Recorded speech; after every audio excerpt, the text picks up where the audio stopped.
Welcome to the Student Faculty Seminar of the Presidential Lecture Series and the Philosophy Forum. It's my pleasure this afternoon to introduce Professor William Robinson. He is Professor of Sociology, Global Studies, and Latin American and Iberian Studies at the University of California in Santa Barbara. And his special area is centered on an issue that should trouble everyone's sleep, and its impact of globalization on the distribution of power and social justice. And his particular concern is with the impact on Latin America. Professor Robinson will speak in the University Center ballroom this evening at 8 o'clock, and his topic will be global crisis, immigration, drug trafficking, and financial meltdown. And this afternoon, his topic is Latin America and the global capitalist system. So please join me in welcoming Professor Robinson. Thank you very much. Thank you. Well, it's a pleasure to be here with you this afternoon, and I'd like to thank the President's Office for this invitation. I want to say that I understand that I have about 45 minutes that I want to do a formal presentation, and then the remainder of the time, another 40 minutes in discussion with you.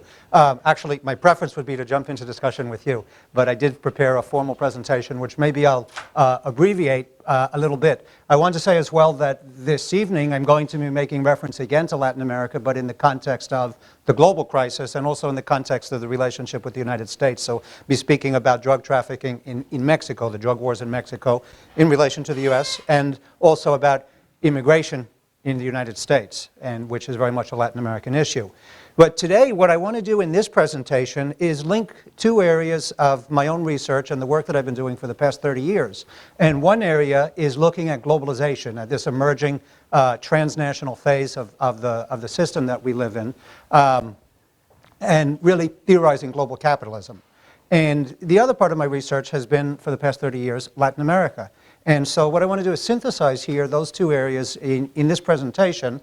And I want to focus particularly in the presentation on the presentation side of it, because it's for me, and I'm sure for you as well, much more exciting to be talking about current events and politics and the burning issues coming out of Latin America, the political change, revolutions. And so I'd rather be talking about that, but there's a certain value, explanatory value, to look beyond the surface, at least in the presentation. So what I want to do for the presentation is give you a summary of the structural transformations that Latin America has undergone in the past 25 to 30 years or so as Latin America has globalized, as it's integrated into the new global political economy. And again, that gives us a lot of explanation, underlying explanation for us to then jump into discussion of current events and politics and so forth. I should say that I just switched from lecture notes to PowerPoint, so I hope this comes out okay. I think there's still a little bit too much of text on my PowerPoints. Well, let me start by saying that my theory of global capitalism emphasizes three features which are novel to this current era in which we're in, this globalization era. One of those features is that classes and social groups have transnationalized, and in that context, the capitalist class has transnationalized, so there's a new transnational capitalist class, and we see that as the principal actor when we talk about the dominant classes or the ruling groups all around the world, and we see that in Latin America. Secondly, and I should have actually made this first, there's a new global economy. The a new globalized production and financial system. And really every country in the world has integrated into this new globalized production and financial system. And as it's integrated, that's brought about sweeping changes. And Latin America is no exception. We see over the last 30 years the transformation of Latin America's whole productive base. We see transformation of social relations in Latin America, of cultural processes, of ideological processes, of the political system. In every way, Latin America of 2011 is not the Latin America of the mid-20th century and even the late 20th century. Transformations begin in the 1980s and they really become clear in the 21st century. So Latin America has integrated into this globalized production and financial system, so has the United States, et cetera. But also, as it's integrated, we see the rise of a transnational capitalist class in Latin America. The dominant groups have changed, and I'll come back to that. And the third novel dimension of this new globalization phase of world history, if you will, that we're in, is what I refer to as the rise of a transnational state, supranational institutions and the transformation of the nation state as well. So there's all this institutional transformation. And what I want to do is take that theoretical framework, what I refer to as my theory of global capitalism, and apply it to these transformations in Latin America over the past few decades. I think I'm going to skip over some of this, and I apologize also that this was a PowerPoint I was attempting for a presentation in Spanish, so I didn't finish all of the translation into English. But we could say that Latin America over the last 500 years, if we want to start the history of not of the peoples in what today we call the Americas, but certainly of what the invention of Latin America goes back to 1492, the conquest. And since then we've seen several cycles of incorporation, deeper incorporation, ever expanding incorporation into this larger world system. And so we can say that the first one was the actual conquest, and Latin America becomes integrated into world capitalism through the Spanish Empire, the Portuguese Empire, into what we call the mercantile system. That comes into an end in the late 1700s, the early 1800s. Latin America achieves its independence. And we go through a second phase in which all of Latin America becomes incorporated in a new way into the larger world system. And we could call that was the age of the competitive industrial capitalism, of industrialization in Europe and a new expansion of the system. Everything in Latin America changes again. Now, we're not looking at all those transformations which are more historical than contemporary. Then we get to the 20th century, we have a third, what we could call big phase or big historical epoch in world capitalism. What I have put here, big complex word, which I'll explain in more detail in my lecture tonight, Fordist Keynesian capitalism, or the type of model of world capitalism we had in the 20th century. And once again, Latin America massively is transformed and integrates into this third phase of world capitalism. But then finally, when we get to the end of the 20th century, and that's when I really want to start the story of this transformation. At the end of the 20th century, the economic model, the productive model, and the political model and the social and cultural processes that went along with that had been consolidated in the 20th century in Latin America enter into crisis and collapse in the last 2 decades of the 20th century.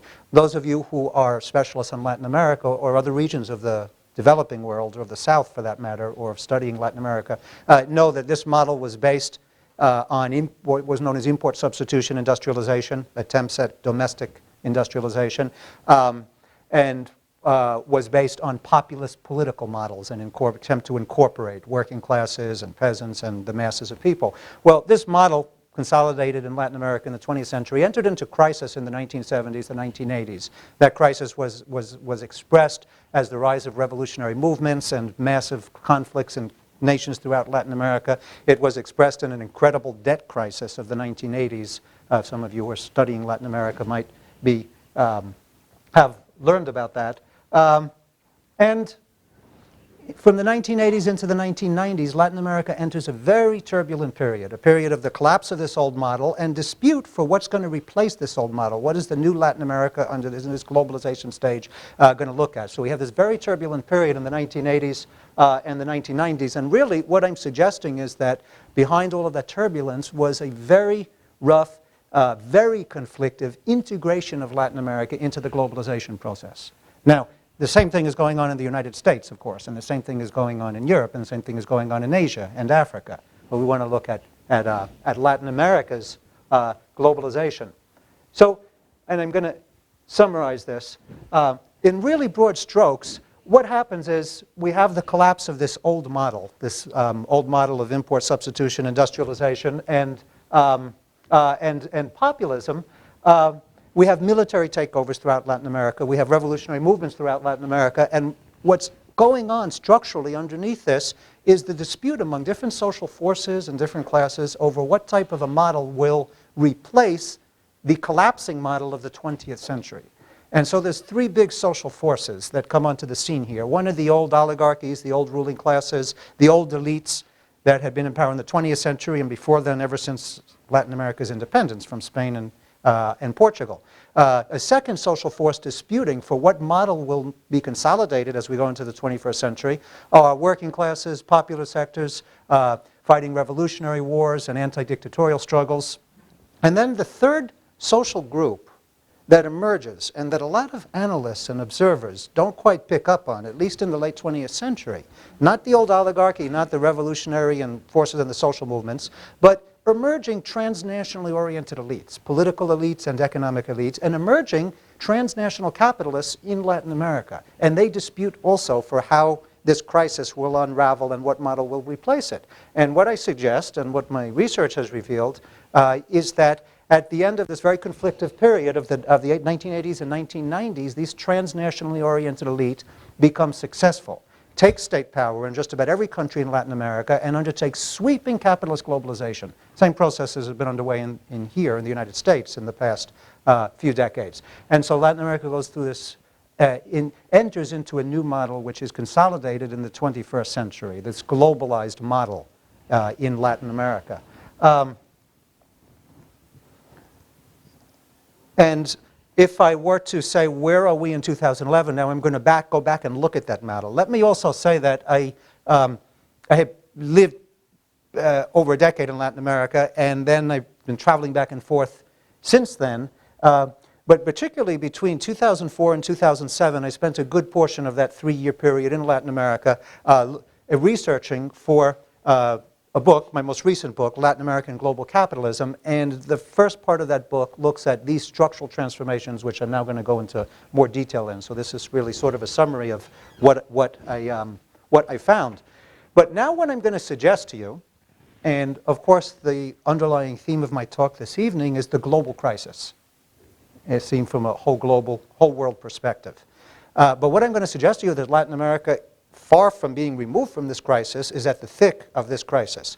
And so no sooner did this new globalized model of economy and society come into being in the late 20th century, consolidate at the turn of the century, that it now enters very quickly into its own crisis. And it is collapsing, at least the particular what we call the neoliberal model of globalization in Latin America.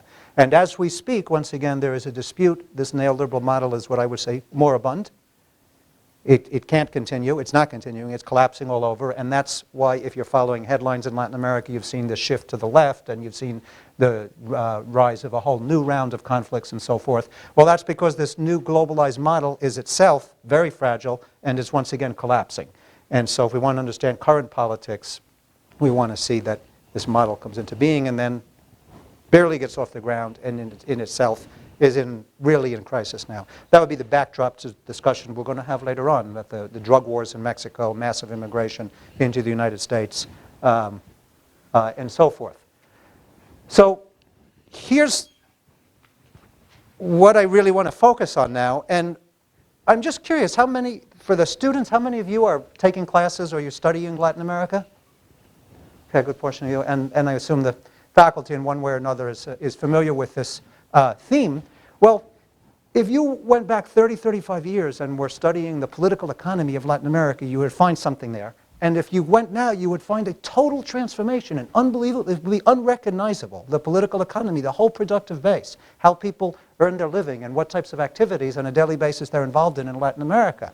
And I want to suggest to you here that there's 6 new economic activities that have come to dominate Latin America's economy in the last 25, 30 years, and come to also shape Latin America's politics and social class structure and cultural and ideological processes and so forth. And I have these 6 listed here, and I want to go through them briefly, these 6 new economic activities.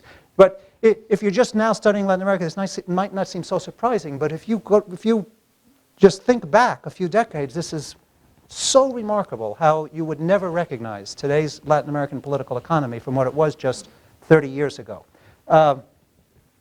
So the first thing we notice is that these 6 activities, which I'll have some images for and a little bit of data for in just a minute, really are reflect, taken as a whole, Latin America's much deeper integration into the globalized economy. It's much deeper external integration. You know that when we talk about globalization, the first thing that comes to our minds, and very appropriately so, is that there's ever levels of interconnections and interdependencies and integration. So exactly what happens here in Montana is intimately linked to what's happening in China and Australia and Southern Africa and so forth in a way we previously didn't see. Well, one way that deeper external integration or world integration of Latin America is expressed, at least that I tried to express here in economic terms, is what percentage of what Latin America produces, right? There's 500 million Latin Americans work all day, go home at night, they produce all of this wealth. What percentage of all of Latin America's GDP, its production, material production, is exported outside of Latin America to the rest of the world market? And you can see that from 1989 to 1999, and I'm a little lazy, I didn't bring my updated figures, but this would increase. You could see that for the region as a whole, it's gone from 10% to 18, from 10.2 to 18.2%. So it's really showing a way of showing Latin America's ever deeper into the integration into the global economy. For some countries, it's really much more noticeable. Costa Rica goes from about 20% to 40%, for instance. Mexico from 14% to 35%. So you see this one way of looking at a remarkably deepened integration. So let me summarize these 6 new activities, which are really the commanding heights, the cutting edge of Latin America's economy and its social and political processes. And the first is what we call what we can call the global factory, or what some economists have called industrial reconversion. And what's taken place here is there's a new kind of industrial activity in Latin America, what we call the maquiladora factory, that Latin America does labor-intensive or some phase of globalized production. So you might say, you might be familiar with the explanation that no one really drives a US car or a Japanese car anymore or a German car, because whatever car you drive has been made in 20, 30, 40 different countries and marketed in yet another country.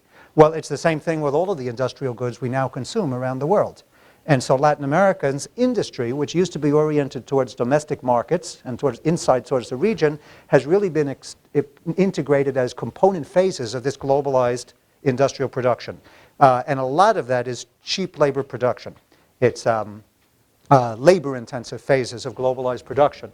So as that's taken place, more and more of Latin America's industrial production is externally oriented, exported. So what you see here is manufactured goods as a percent that is exported to the rest of the world as a percentage of manufactured goods. And unfortunately, I don't have neither of my laser pointers are working, but you can see here, for instance, from 1995, 2000, then 2005, Argentina went from 15% to 22%, Brazil from 21% to 45%. Very significant. If you want to talk about Brazil afterwards, this would be a figure to remember. Costa Rica from 26% to 98%, although that's slightly misleading because there's an Intel chip factory, which skews all of that data. But you can see across the board, just about every country, its industry, rather than having a small portion going to the world market, now has a major portion. Guatemala from 23% to 49%, Honduras from 33% to 53%, Paraguay from 15 to 26%, across the board. So this is one way of looking at how industry is now part of the global factory. You see Mexico 81% to 155%. I'll come back later and explain that very curious figure, but there's a logical explanation. So some images of this. Zona francas, you might have heard that term. Zona francas, or export processing zones, are where factories are located to really where there's labor-intensive phases of this globalized production. Very often governments say that national laws don't apply in these export processing zones. They're known when we get to the Mexican border, as maquiladoras. if you have heard that term. Labor laws don't apply and so forth. But what I have here is a photo that I took of the maquiladora, particular maquiladora Santa Tecla, Zona Franca in El Salvador.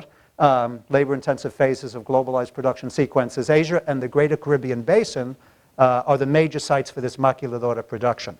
Now, if we were going into more discussion, more of the formal presentation, I would note, and so I'll just note this for those who might be interested in asking me later about it, that the type of labor relations we used to see in Latin America's industry in the old model were what we call Fordist labor relations. And the type of labor relations we see in this externally oriented globalized industrial production in Latin America is what we call flexibilized labor relations.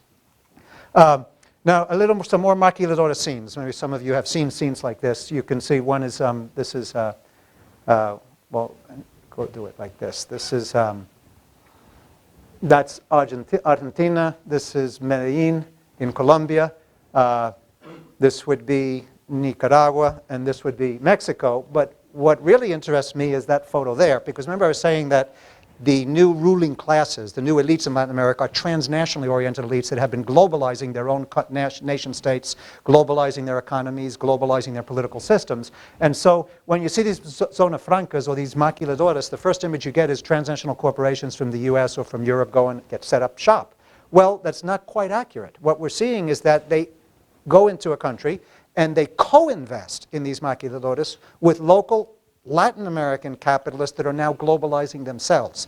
And so this is a meeting of owners of these big maquiladoras from the different Latin American countries. And so it really shows the rise of a transnational capitalist class around these 6 new major economic activities.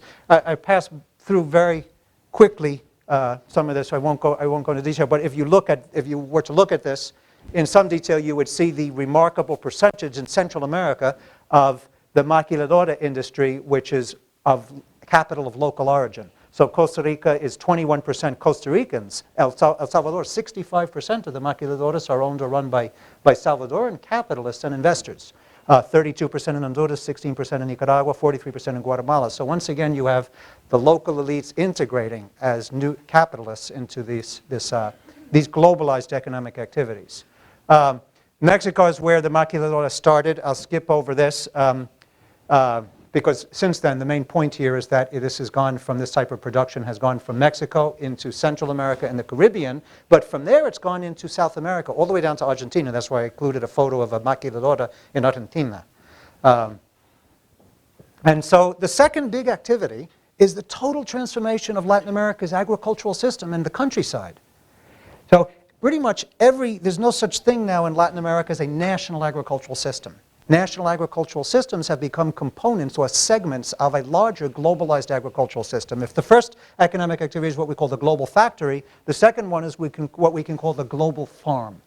And so here you can see images of the global farm. And what we see is that we used to have what we call giant oligarchic landlords with semi-feudal type relations with peons underneath them in these giant haciendas, and we'd call them the haciendas and los hacendados in Mexico. Elsewhere they would be called the feudos in Chile, where we had these giant ranches and farms run as semi-feudal fiefdoms. And that was Latin American agriculture. Even right up until the mid-20th century to the latter 20th century, you still get those types of relations. Then you have peasants, right? Small farming families and peasant communities. Well, these new types of agricultural exports, which are now dominating so much Latin American agriculture, is no longer those relations. They're run by transnational agribusiness, including local Latin Americans that have integrated and become part of the transnational agribusiness structure. So you get images of this new face of agriculture in Latin America with a whole series of products that previously Latin America did not produce and did not export. So you have broccoli in Mexico would be this image here. Flowers in Ecuador. Ecuador and Colombia are the 2 biggest exporters, along with Denmark, worldwide and producers of flowers. So next February 14, when you get from your sweetheart some flowers, you know, it's very lightly picked by young women working in almost slave-like conditions, but in these greenhouses and in these flower factories from Ecuador or Colombia. And you get watermelons in El Salvador.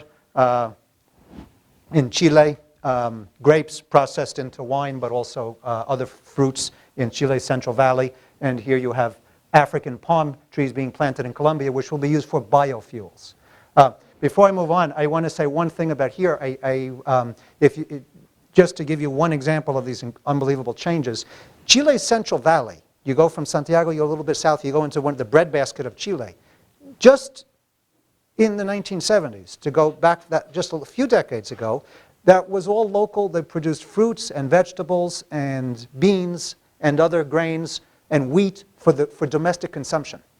And I took a drive through there in 2004 when I spent some time teaching in the University of Chile, went through that Central Valley, and you no longer see any of that. You see all of these exotic fruits and vegetables being processed and canned and turned into wine and so forth, and you don't see peasant families. You now see really giant agribusiness. So total transformation.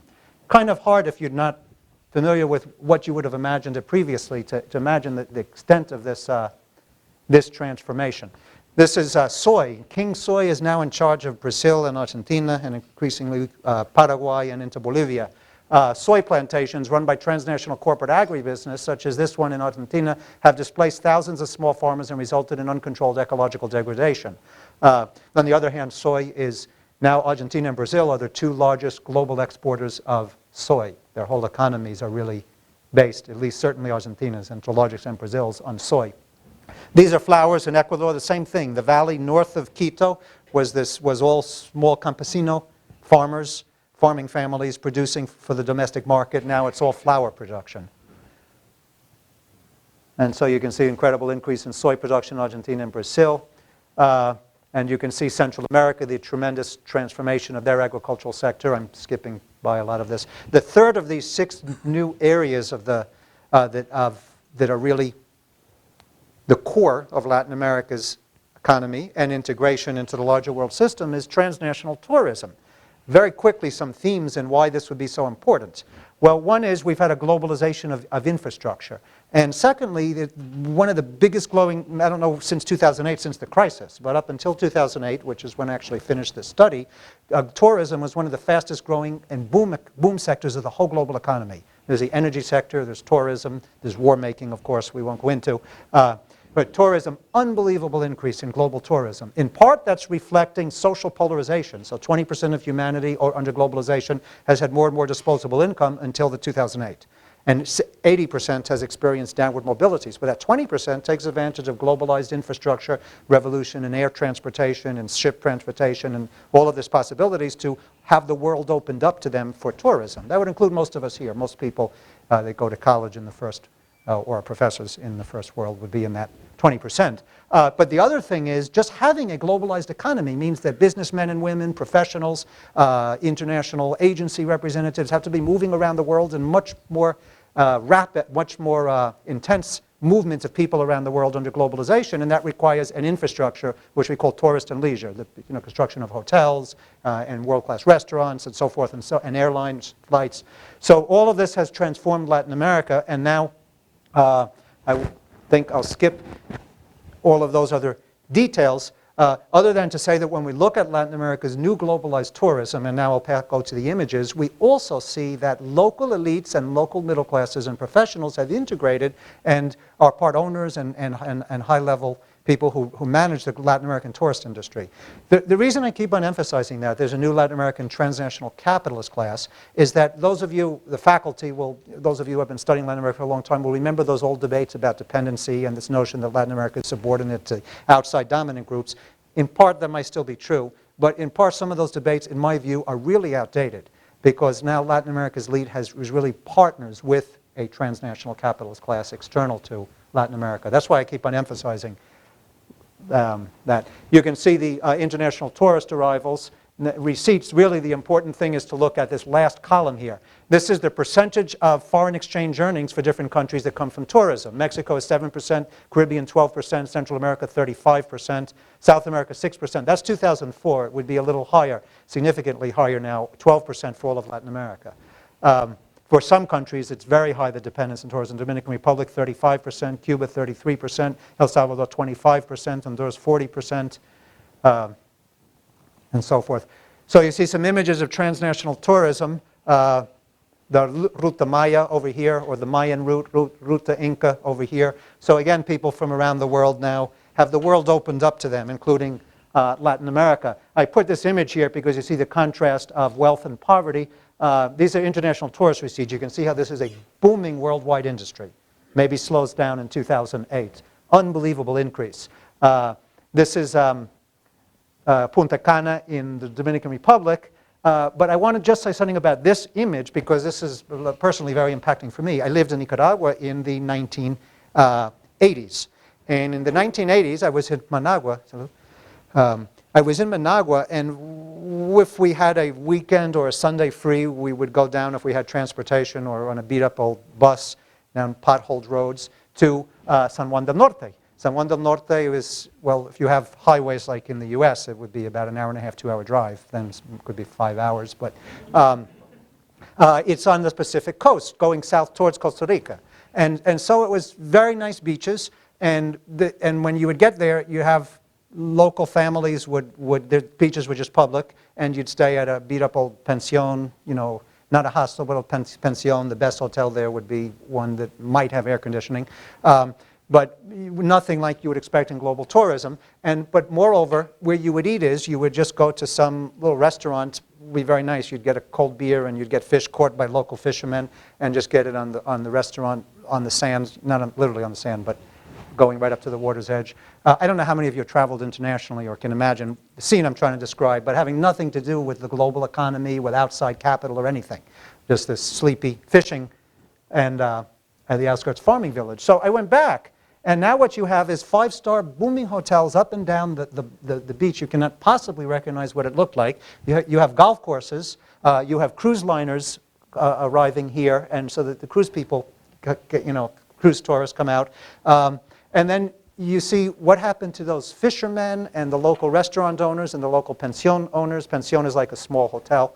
And then the peasant producers that were sort of in the hinterland of San Juan del Norte. Well, there's still some of them, but the vast majority of them are now working in the hotels or working in the restaurants in the big hotels or producing little trinkets for tourists to buy and so forth. So you have total transformation. It's something inconceivable if you just fast forward. If you're there in 1986 and then you fast forward to 2008.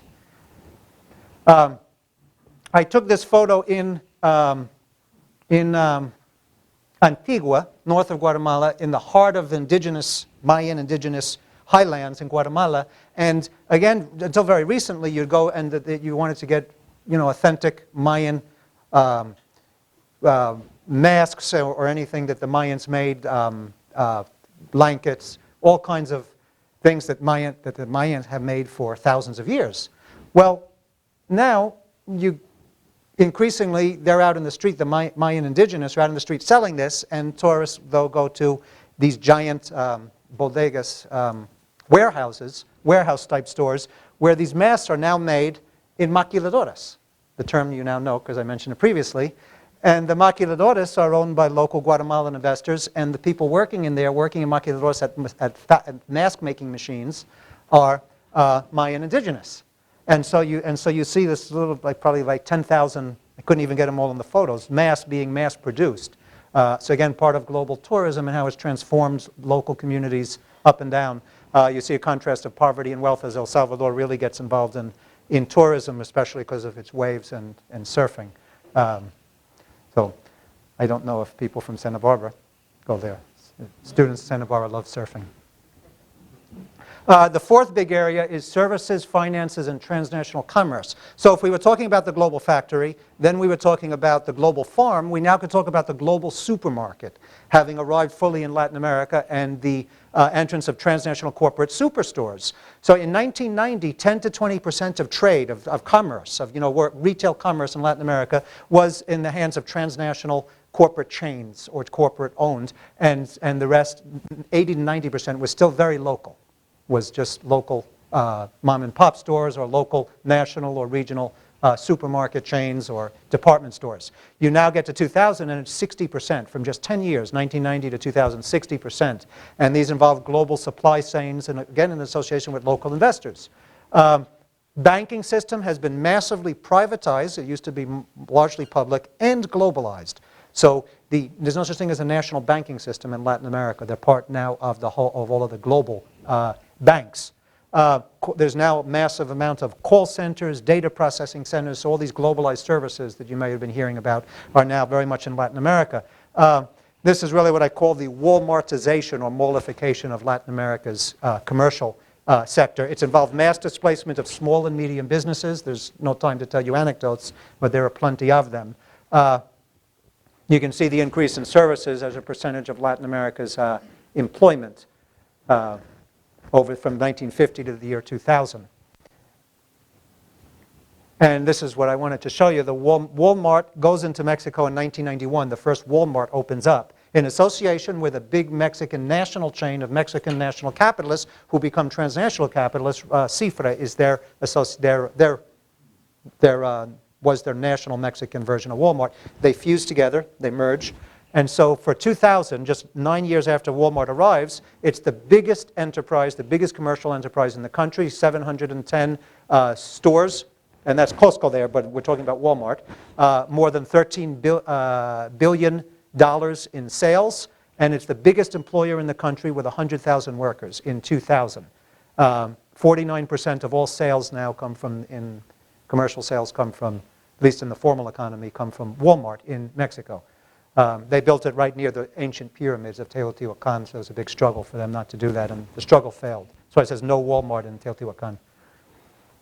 Fast food restaurants from global corporate chains such as these seen here in El Salvador. El Salvador have captured ever greater portions of domestic retail.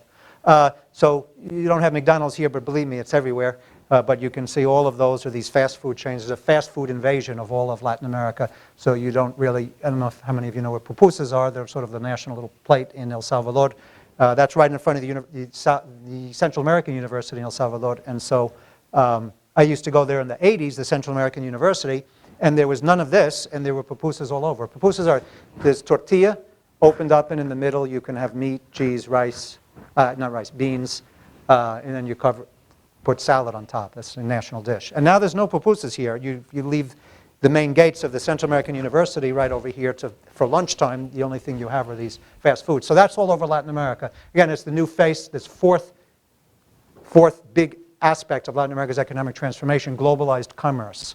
Capitalist globalization in Latin America has resulted in rapid social polarization, mass impoverishment alongside the rise of new high-consumption sectors who crowd the luxury malls that can be found in Latin American cities. So this particular one is Costa Rica. There's much bigger and more glitzier ones, Colombia, all over. And they're stocked, of course, with global factory products. So all the labels you find in a mall here in Missoula, you'll find in any Latin American mall now.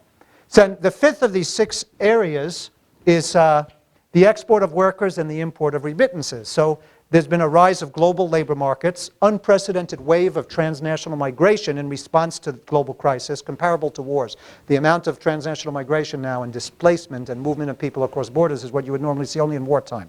Now, that I'll be talking about with regard to Mexico and the U.S. in the evening. What I want to say here is that all these workers that become transnational immigrant workers, whether it's the U.S., Europe, wherever the Latin Americans go, or inside Latin America to other countries, they send remittances back to their families. And those remittances are a key thing that have had such a major impact. It's brought macroeconomic stability. For instance, most financial systems would have collapsed a long time ago in Latin America without these remittances that enter the formal banking systems and stabilize the macroeconomy, or at least in part. It's an escape valve for social and political tensions. Imagine you're displaced, you have no work, you can't even feed your family. You can make a revolution because you have nothing to lose. You'll just die of hunger if you don't change things. Well, if you can migrate transnationally, work under terrible conditions in the U.S., but send back enough for your family to eat, that's sort of a political escape valve which prevents revolutions from taking place in Latin America, or at least relieves all the political tension of the terrible employment situation. Also, when the families, for instance, in El Salvador, get those remittances that someone sent back from the U.S., they go to the malls and the fast food chains. So they also become global consumers, part of the global supermarket consuming. The other thing, and this is what I'll talk about this evening, this also divides the global working class into a citizen and immigrant.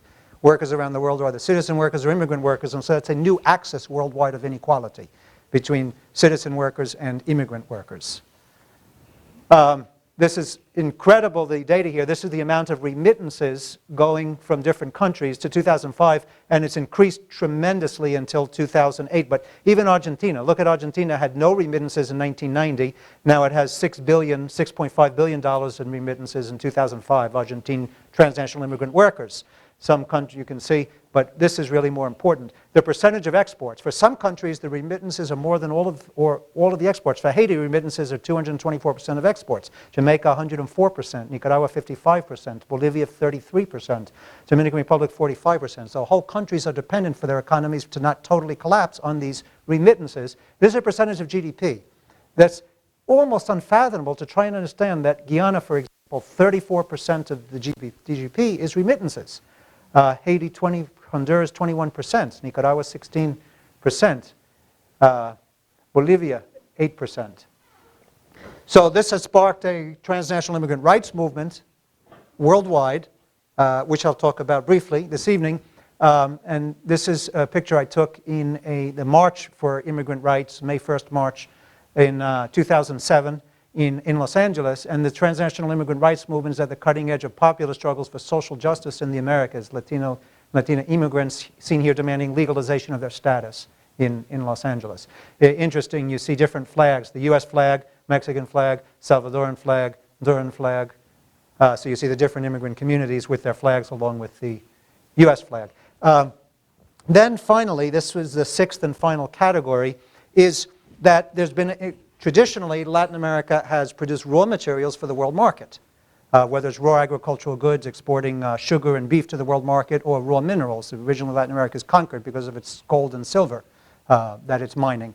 So that mineral production continues, but in the age of globalization, there's all kinds of new technology on the one hand, such as satellites that from space can tell you where in the Amazon massive new mineral deposits are located, and other infrastructure technologies which allow you to get to remote areas. So there's a new boom in mineral production in Latin America that's displacing indigenous communities and rural communities like never before, and so there's a massive upsurge also in protest against this displacement by transnational mining companies. And so there's been a whole lot of conflict around that. Just this week, there's mass police and army confronting peasant communities in Peru and in Bolivia against opening up new gold mines, which will contaminate their local water supplies. So you see some of these struggles in Guatemala and in Peru and in El Salvador. So I think this. I have about 2 or 3. I think I'll just have to stop. I just want to do a couple more overheads in conclusion. TCC is my abbreviation for transnational capitalist class. And again, for me, this is a revolutionary transformation. It's absolutely unbelievable. May 2005, there's a high-level meeting in Ixtapa, which is on the Pacific side in Mexico, and 31 billionaires are brought into this meeting. It's a closed-door meeting. And billionaires come from most of the Latin American countries, representatives from most of the Latin American countries, known from the US, from outside of Latin America. Their host, who called the meeting, is Carlos Slim. Now, Carlos Slim, you might know, is the third richest man in the world.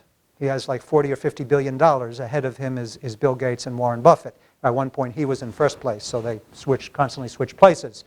Some other people these are Latin America's new billionaires. Gustavo Cisneros from Venezuela, Emilio Azcárraga from Mexico, Álvaro Noboa from Ecuador, Julio Santo Domingo from Colombia, Andrónico Lux from Chile, Lorenzo Zambrano from Mexico, and so forth. And so really what they discuss in that meeting is, Carlos Slim calls the meeting and he says, I've called it because poverty is on the rise in Latin America and there's a lot of social unrest. And we as the Latin Americans ruling class, he doesn't use that language, I'm using my language to summarize what he said. We need to address this poverty, ameliorate it, and take the leadership. And so what's that saying is if any class, from your social sciences, if any social class wants to become a ruling class and establish stable hegemony, they need to represent themselves as in the general interests, not just their own interests, and to resolve problems of all of society. So here you see a transnational capitalist class in Latin America really developing into classically what we see as not just an economic but political ruling class. I think I will skip all of this detail. It's all fascinating, but I didn't realize that we have such little time. And conclude with that last little thing there. Those of you, again, faculty who remember these early debates about whether the Latin American bourgeoisie is a comprador bourgeoisie and is it wrapped up in dependency or not, those debates for me are really outdated now. There's these ruling groups, this transnational capitalist class in Latin America is not a comprador class. It's really a part of a global ruling class. Nucleus of the transnational capitalist class in Latin America, this has been studied. So you see their interconnections and their, you've gone from, you have this, well, no time. In El Salvador, this says the richest people in El Salvador, the most wealthiest. But here you see another study, and this study really shows the structure of these giant conglomerates, Salvadoran conglomerates, which have merged with other Latin American conglomerates, and in turn, these Latin American conglomerates have merged with transnational conglomerates from all continents. So that's how this transnational class formation has taken place. And so you see the names of the leading families here if you looked at El Salvador, transnationally oriented and integrated capitalist families. That's the transnational state in Latin America. I will skip that. And so I'll just conclude by saying a little bit about Latin America now, because remember I started by saying we have this incredible transformation, and then I said that, but Latin America already is in that new model, globalization model, is born almost in crisis. So Latin America is deeply implicated in the global crisis. Of course, that's the US flag and the Mexican flag, and that's in English. And so the big question we can discuss, one of the things you might want to discuss is which way then is Latin America headed? Some say there are new winds of revolution. There's a Venezuelan revolution, an indigenous revolution, socialist has come to power in Bolivia, so forth and so on. And there's social movements bursting out everywhere you go in Latin America. So is there new winds of revolution or not? Are we seeing the end of neoliberalism or not? Another big theme that you can never ignore in Latin America is the influence of the United States, Latin America's politics and life. This is a very interesting image, if you haven't seen it, because one of the most famous classic books of the previous epoch of the 1960s and 70s was written by the journalist, Uruguayan journalist Eduardo Galeano. And his title of his book, when it's translated into English, was The Open Veins of Latin America. And what he meant by that is Latin America's wealth and the sweat and blood of its people flows to the rest of the world for the benefit of other continents and rich countries through those open veins of Latin America. So this artist is sort of saying they're closing the veins in a fist of resistance or change. So we can debate to what extent that is. I think I'll skip all of that, and I'll just conclude with some images. There's no more text. So I wanted to get some images of global capitalism and global inequality. This is a brochure from real estate developers. Some 80% of all Salvadorans live in poverty, yet local and transnational investors appropriate and close off more and more space to construct upscale condominium communities. The units cost up to $500,000 or more, and that will seal out the poor and marginalized. So you see this polarization in the U.S., protests against the quote-unquote 1% and the Occupy movement. Well, you see that really globally. What's really troubling to me about this image is first, I mean, selling luxury condominiums in a country which is mass impoverishment, but also, if you go to El Salvador, without being able to go into a lot of detail, the vast majority of people are going to be dark-skinned and have indigenous features and some Afro-origin features and look nothing like that family. And yet this is the image of the brochure being sold to Salvadorans. Global inequalities and decadent social order, at least in my view, one of the poorest communities in the Western Hemisphere countries. El Salvador also is one of the most socially polarized. Here, an upscale mall sells Maserati, Porsche, and Ferrari cars. We don't even have them in Santa Barbara, and that's an extremely rich community. The Argentine crisis of 2001-2002 really begins to crack the hegemony of neoliberalism, of the globalized model. And so there's a giant uprising, 2001-2002. And an image from that uprising overthrows 5 presidents, these uprising in about 5 weeks, in about one each week for 5 weeks before the situation somewhat stabilizes.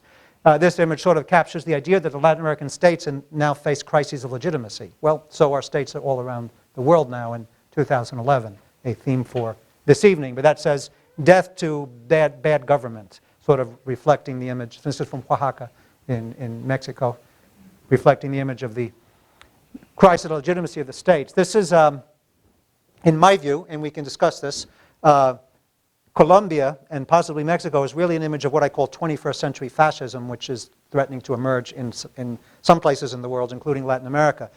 In Colombia, millions of poor Colombians have been displaced from the countryside by the state and paramilitary terror, and they've poured into these vast slums that ring Bogota, the capital city, which has one of the biggest cities now in Latin America, I think 7 or 8 million people. And this is Ciudad Bolivar. All of these are internal refugees pouring out of the countryside from conflict, but also mainly from paramilitary units linked to the army, displacing them so that they can grow biofuels and these new exports for the world market.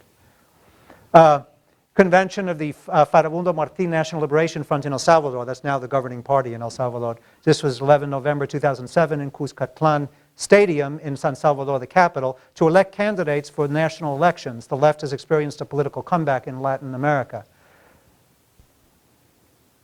And this is the author addressing an indigenous assembly, it's an image from my book, of the NASA, that's not the space agency, that's the indigenous group in Cuyo, that's in Colombia. In a June 2007 visit to Cauca, one of the indigenous heartlands in Colombia, invited by the Association of Indigenous Councils of North Cauca, Colombia, I should say Latin America's indigenous struggle has experienced a remarkable renaissance in recent decades. This is an image of militarization. The other thing going on in Latin America and in the US is rapid militarization. Militarization of the economy, of politics, of social control.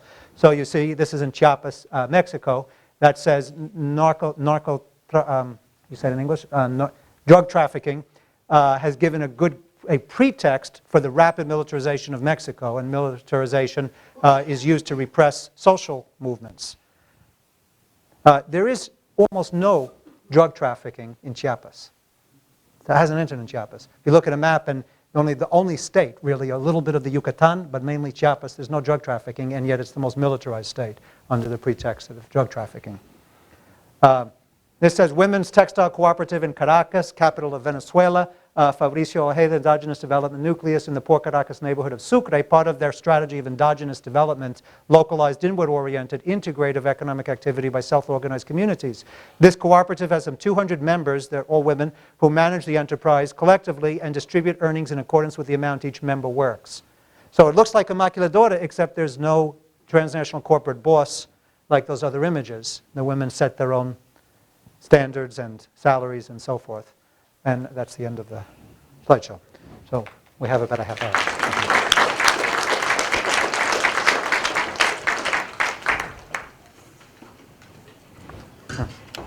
For those of us who are not familiar enough with neoliberalism, especially in Latin America, could you discuss the most important features that distinguish the old neoliberalism from the direction that you see things moving in? Yes. Yeah, really good question. And a little bit of background for those who might not even be familiar necessarily with the term. In economics, there's classical economics. After classical economics sort of went out of the scene when we had Keynesian economics in the 20th century. But then the classical economics modified to the 20th and 21st century became neoclassical economics, which is now dominant in economics departments, certainly in the United States, probably here, I would assume.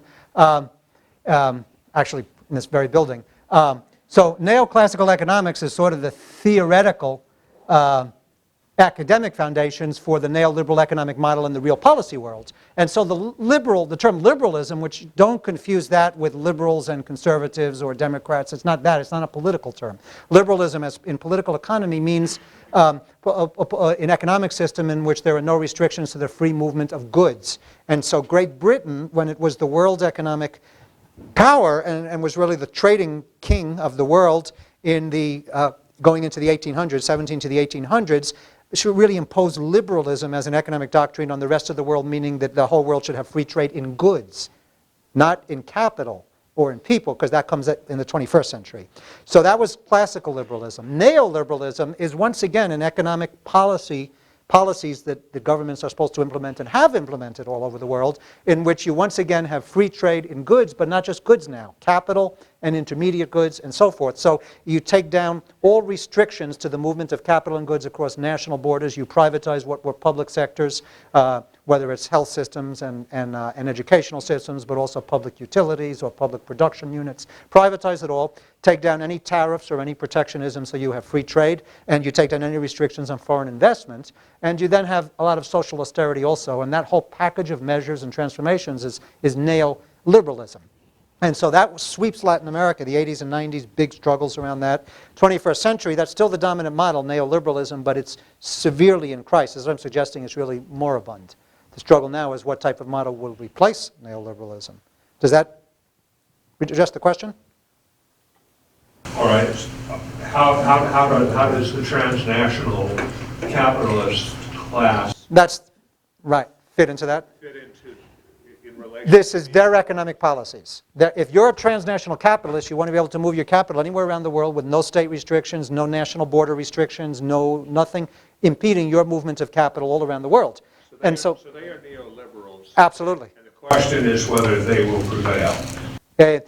The transnational capitalist class might prevail, but in order to do so, I'm suggesting they're going to need to adopt some new economic policy which at least minimally addresses the needs of majorities, but also they themselves. I mean, I can't go into a lot of detail now because it'll be a bigger discussion, and I will this evening. The theme that the nature of this global crisis we're in is what we can call in technical terms overaccumulation, meaning the global economy produces so much wealth, but that wealth cannot be absorbed because demand is so low because of social polarization and inequality. The majority of the world's people can't keep on consuming everything the global factory and the global farm churns out. And so the system stagnates, and so that's why you have this recession and depression. So the transnational capitalist class in Latin America and worldwide has been pushing neoliberalism. That's their policy package. It benefits them. But even if they want to continue to exist, they're going to have to modify that, and that's the big conflict right now. So there's a hand over, two hands over here, there, and then up front and over here as well. Let me go in that order. Okay. I was just going to ask you what Keynesian economics was. Excellent question, and thank you, because I said it was, it's quite a mouthful, Keynesian.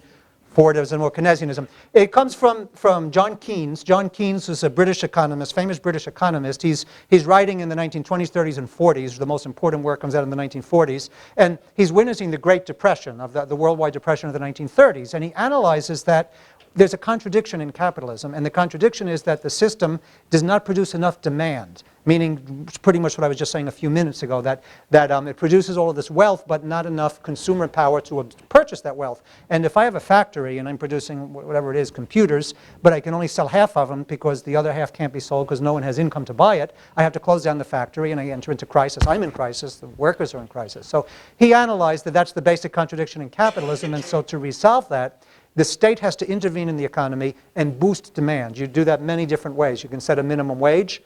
So there's, you can set public works. You can have public spending for public works. There's all kinds of measures in which the state regulates the market in such a way so that you increase demand and so you avoid capitalist crises. And so Keynesian economics or Keynesian policies are those policies to increase demand and so avoid capitalist crises. And so Keynesian policies go out the back door when you have capital going global, and they sort of overthrow Keynesian policies and implement neoliberal policies. So basically, Keynesian policies, how do you redistribute wealth which is captured by the top capitalist elite downwards so that the system can actually function? So that's John Keynes. Yeah, I was wondering if you could comment. It seems I was thinking while you were talking of the many contradictions that this system creates. And I was thinking particularly of the case of Argentina, that you were describing before, like the non-traditional new productions for exportation, which, the classical case in Argentina is the soy, the soja, Right. which is like the main source to fund like the social programs that the government of Cristina Kirchner is using to present itself as a populist, government that is subsidized by the product that comes from the global economy. So I see kind of like a contradiction there. Yeah. Yeah, well, I mean, there's a lot of things going on there. It's a very, very important what you're raising. One thing is that the Argentina uprising of 2001, 2002 changed the model. So Argentina has not pursued a strict neoliberal model since that time. In fact, they implemented this model which involves redistribution through taxing soy, but also through having access to pension funds and many other, and renouncing a portion of the debt. I mean, there's a lot of different mechanisms, but the thing is that Argentina from 2001, 2002 to the present has broken with that neoliberal model, which is why, in part, in the midst of worldwide crisis, Argentina has very high growth rates. But there are all kinds of contradictions into the Argentine model as well, and one of them is environmental. This is totally, completely, unbelievably unsustainable. And secondly, it's ironic. Soy production displaces families and millions of people and destroys, and if you're not displaced, the environmental fallout doesn't even allow you to produce your little farm anymore. So there's massive social crisis generated by soy production. On the other hand, the government taxes the giant soy barons in order to redistribute some wealth downward and alleviate a little bit the social crisis, which to begin with is generated by soy production. So there's a whole bundle of contradictions there. There's a whole bundle of contradictions. But one contradiction, its resolution led to another contradiction, because the resolution of the contradiction of neoliberalism, in which there was no state intervention around redistribution, and so the poor got poorer, the rich got richer, was resolved in part by Kirchner economics, but yet leads to a whole other set of contradictions. So I think over lunch, I believe we were talking briefly about, colleagues are not, one of them is not here, that was asking about Argentina. But so Argentina is part of that, what's called the pink tide in Latin America. The pink tide refers to this turn to the left. It's not red, red associated with communism or socialism. It's not really clear what type of a turn to the left it is, so people say pink. And it's not a big wave. It's sort of like a tide just coming in. So the pink tide is this ambiguous turn to the left, and Argentina is considered part of it with a lot of contradiction, a lot of ambiguity. Yes? Could you comment very briefly on the impact of the rapid development of electronic communications down there? And then you mentioned, one of your slides talked about the farce of ecotourism, and I would just like to have... Yeah. Two really good questions. As far as electronic communications in Latin America, I mean, of course, we have a global digital divide. So I won't refer to that, but you should be aware, of course, that the access to the internet and being plugged in through the internet to a new global communication system, everything that comes with that is very unequally distributed in terms of regions, but also in terms of social groups within countries. Nonetheless, we can say that the electronic revolution and the internet revolution and so forth has fully arrived in Latin America, and increasingly Latin America's economy is really dependent on, just as the whole global economy is dependent on that. And one of the big things that's taken place is that financial speculation is unbelievably rampant in Latin America. Well, it is in the whole global economy. You know the Wall Street story. But it is in Latin America also. And that wouldn't be possible unless you had the linkage of national financial systems and national economies to the global worldwide net, and on that basis. The other thing that's happened, very interestingly, made possible through the internet or the communications revolution in Latin America, is the opening up of stock markets in every country. Even Nicaragua. I mean, Nicaragua is, according to the statistics, it's second, third, or fourth poorest country in Latin America. Haiti's in the first place of that very, not very nice category. And then it's Bolivia, Honduras might be in second place, or Nicaragua. But even Nicaragua and Bolivia and Honduras, all three of those countries, I think Haiti might be the only country that doesn't have a stock exchange. But those stock exchanges, no matter how small they are made possible because of that connection that now the commanding heights of each national economy has, through the electronic revolution. The other thing you're raising is the farce of ecotourism. Well, it's the following. When we study ecotourism, first of all, a good portion of what's called ecotourism does very superficial things to protect the environment, while the very construction of the ecotourist centers have already significantly deteriorated and destroyed the environment. So some places you go in and they've cut down, let's say, just arbitrarily, I'll give you an arbitrary, I'm just to make up an example, but this is really what takes place. You take down purchase or zone off 50 square acres for some tourist complex. And then you cut down 30 square acres and put your establishment in, and then you say, now I'm going to preserve the other 20 acres. So it's not really, but the other thing, there's more sinister things also going on, and it's a lot of the ecotourism also displaces local communities. And we've seen time and again that local communities do not place the stress on the environment. Local peasant and fishing communities live in harmony with their environment, and they're massively displaced. And so ecotourism has generated all of these social struggles. The good example is on the Honduran coast, one of the most incredibly ecologically diverse and fascinating places on the earth, the Caribbean. If you look, trying to see a map, north Caribbean coast of Honduras, the Garifuna, which are an Afro-Caribbean population, has been massively displaced. They're now being killed by death squads because they're fighting to retain their land or recover their land from giant Honduran transnational capitalists who have kicked them off the land to open up transnational to eco-tourist facilities. So there's blood behind ecotourism as well. There's much more. We can go to Peru and see all of the ecotourist facilities there. So the concept of and these same effects. The concept of ecotourism is a wonderful concept, but there's this giant gulf between the concept of ecotourism and the practice of ecotourism, and there's all of these social and political fallouts that under another social order we could have healthy ecotourism.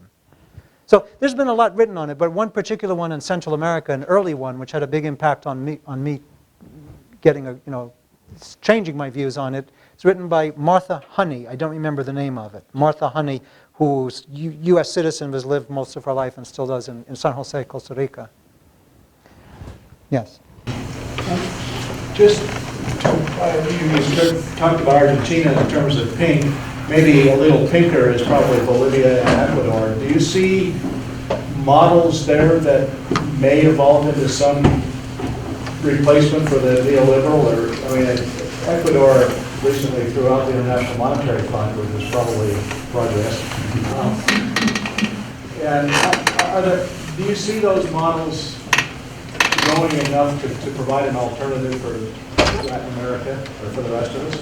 Yeah, really good question. We have to add Venezuela. Whether we like it or not, we have to analyze Venezuela as part of that turn to the left and the question of whether there's a viable model there.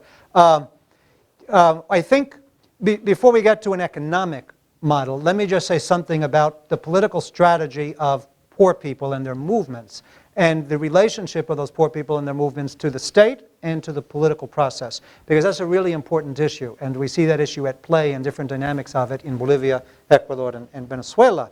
And the old model, the model that the Bolivian model or the new model in Bolivia contrasted with the old model is that the mass social movements, particularly the indigenous movements that are very environmentally conscious, I mean, and their struggles are environmental as much as they are social and political and economic, refuse to become part of the state, even when inside the state the president is a socialist indigenous leader, Evo Morales. And they refuse to become part of political parties, because political parties end up co-opting grassroots social movements, and political parties seek to win power through elections, and it means compromising on the programs of grassroots social movements. So the model there is they always mobilize from below, pressure the state, pressure the governing political party, the MAS, Movement Towards Socialism of Evo Morales, to implement policies in their interests rather than the interests of elites or middle classes or transnational corporations. And so I think, in partial answer to your question, that is a viable, interesting, fascinating, and for me really the very appropriate strategy of social movements to struggle for change. There might be some lessons there for the US, for the Occupy movements, for so forth. But then the second part of your question, because we're talking about models, that's political and social struggle model.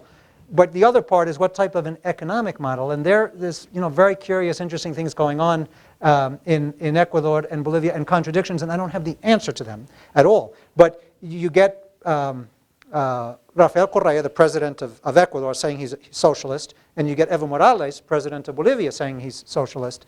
And they nevertheless are inviting transnational mining companies into the countries with the argument that, well, look, we have these resources. If we don't exploit these resources and get the money, we can't use that money to improve the situation of the poor and redistribute wealth downward. So we have to have a socialism based on a democratic social or redistributive socialism based on the exploitation of natural environment, and the contradiction is then when you open up the mines, they displace indigenous communities and they displace rural communities. So going back to Argentina, I don't have the answer to these contradictions, but clearly, and I'll conclude with this only because we could spend all the rest of the time that's so important talking about this, and there's other hands up, but I would conclude by saying in Ecuador and we see it clearly, and in Bolivia we see it clearly, that the strategy has been redistributive politics, the politics of redistribution. You don't fundamentally alter property relations or the social order. You do minor alteration of the nature of the social order and its property relations or its class relations, but you do capture more wealth of those from above and redistribute it to those from below in terms of social spending. And so that has certainly alleviated poverty and brought benefits to a poor majority, but it's not sustainable. It doesn't question the basic social order. Now, that might be good. You might say that's all we need to do. But then you look at Venezuela, and you have a project which is moving beyond that redistributive phase of what we can call redistributive reform. In Venezuela, really, there's an ongoing transformation of fundamental class relations or property relations. And so you see increasingly there's both a public sector being formed and there's a cooperative, which are distinct to private capitalists. Public is when it's owned by the state or on behalf of the whole population. And of course there's corruption and all of that. So we don't want to romanticize anything, even if we like the idea of public ownership. And then there's a cooperative sector, which is not private capitalist either. It's when 300 workers in a factory are the collective owners, like we saw here, that factory in Caracas. So there you see in Venezuela model, whether the redistributive reform model of Bolivia and Ecuador is viable or whether the more radical transformative model of Venezuela is viable, I don't have the answer for, and the future will tell us. But we can say that there are those two models contrasted to neoliberalism and contrasted to the third model of Argentina, which for me is the most unsustainable. It's going to collapse quite soon. So there's all these different uncertain futures and different ways things could go. There were two other hands up. There was one here and one over here. Yes. Yes, I think people know about it. Still, could you tell us about this grand reformation of the Latin American body for the new transnational, trans-capital, post-Keynesian, postmodern, etc. This youth body was reformulated, streamlined for the new form of capital. But now, this logic, behind this logic, there's a teleology. It came from America, from the US. It was prepared by 40 years of counter-revolution, of neocons, etc. Which helped to explain the Chavez phenomenon, right? So could you mention that a bit? Yes. About the American project for the century? Right. I mean, of course, absolutely crucial. Right. Yeah. The American body was a perfect matrix upon which to... Absolutely. Absolutely. I mean, you're 100% right, and that's another massive topic which I'll address, and we could, though, spend much more time than we're able to here discussing that. But the whole neoliberal project, if we want to call it that, the post-Keynesian, neoliberal model, it goes back to the thinking of von Hayek, the Austrian economist who really is the grandfather, you probably agree, of neoliberal economics, not classical, but neoliberal. And then it goes back to the Chicago School, to, what's his name, who won the Nobel Prize in economics? To Milton Friedman, right? And so the whole alternative to Keynesian economics is hatched in the Chicago School. And the very first target then is we will impose neoliberal economics via different mechanisms on Latin America, sort of as the laboratory for neoliberal economics and neoliberal society before it goes to the rest of the world, which subsequently went to the rest of the world. And in Latin America, the first experiment in neoliberalism we know is Pinochet's Chile. Those of you who are not familiar with that, there's a president elected democratically, Salvador Allende. He's a medical doctor and a socialist, and he wants to have a peaceful transition to socialism. Through elections and a constitution. The U.S. doesn't like that or helps Chilean elite and military organize a coup d'etat, very, very bloody coup d'etat. The general comes to power, Augusto Pinochet, and then the Chicago Boys is what they were called because they're all students of Milton Friedman and before that von Hayek. And they go down, take over all the ministries some of them are Chileans, a lot of them are Chileans who study in University of Chicago.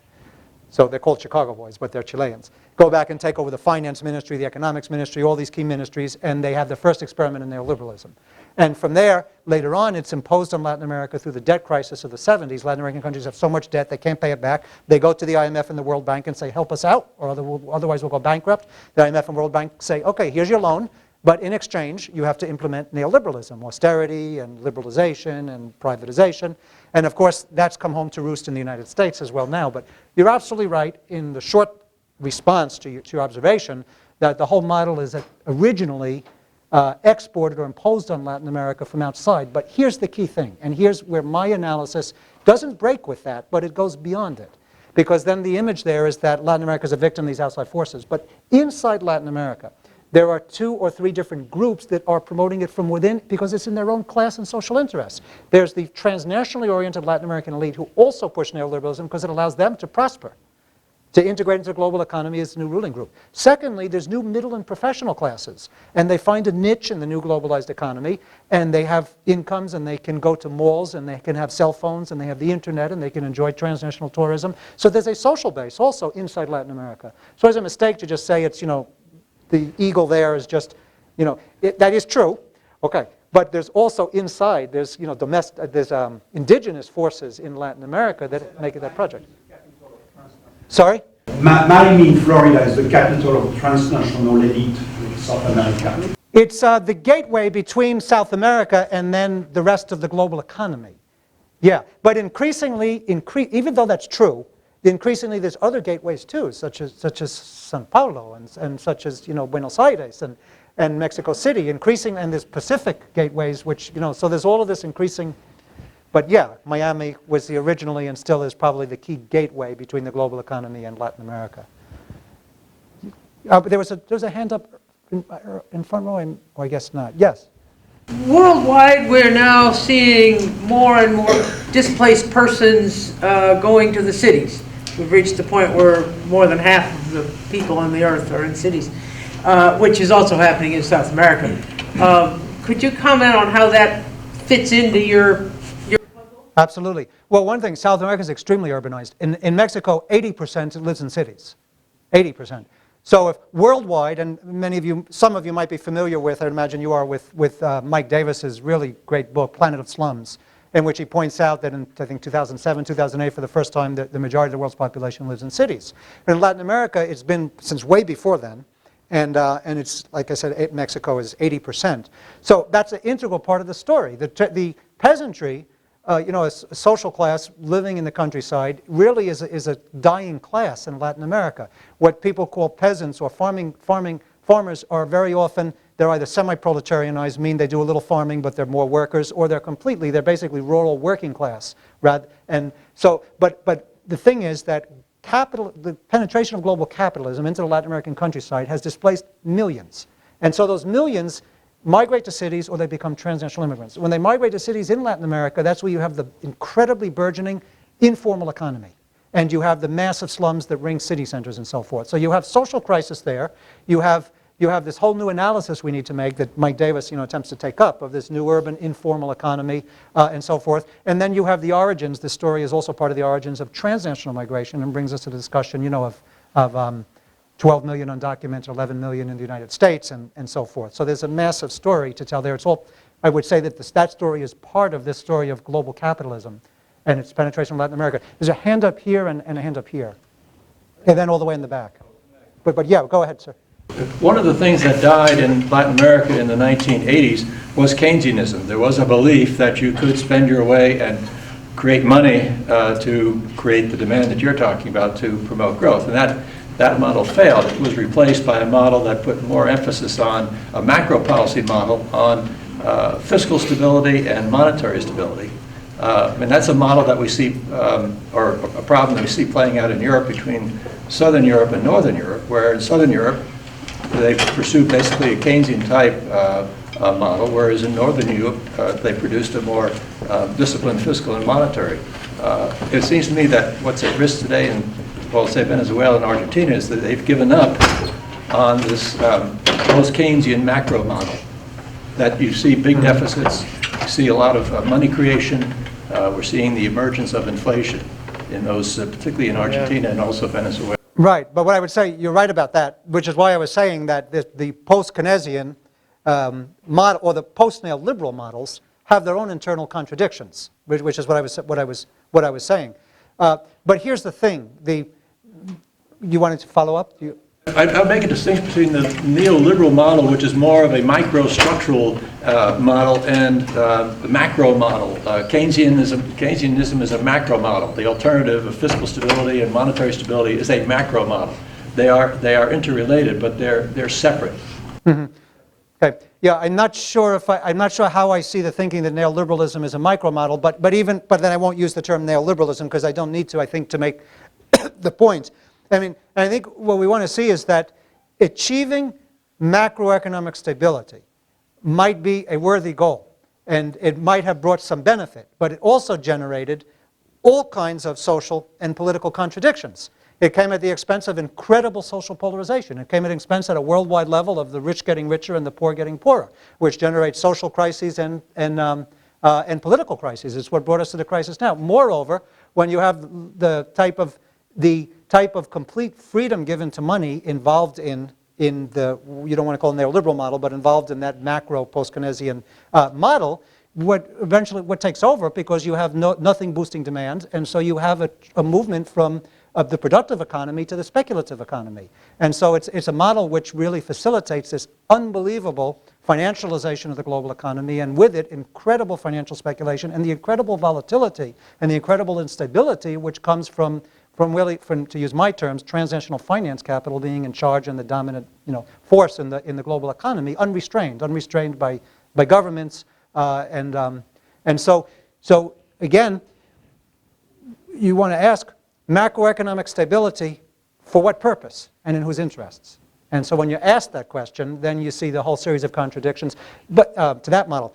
But let me conclude my response with this. If we look at the universe as everything is in contradiction, that what dialectical way of looking at the world is there's always contradictions. You resolve one contradiction, there's a whole new set of contradictions. So the Keynesian, I'm personally don't consider myself a Keynesian. I don't think that does the trick. It has its own set of contradictions. But you resolve one set of contradictions by moving beyond the Keynesian model when it became bankrupt, when it became exhausted, and you implement a new model, and that new model generated a whole new set of contradictions, which has now brought us to that model being moribund and bringing us into social and political crisis. There were two other hands up that I saw. Do we have time to? No? I'm sorry. No. But you can talk afterwards. But thank you. Very disciplined.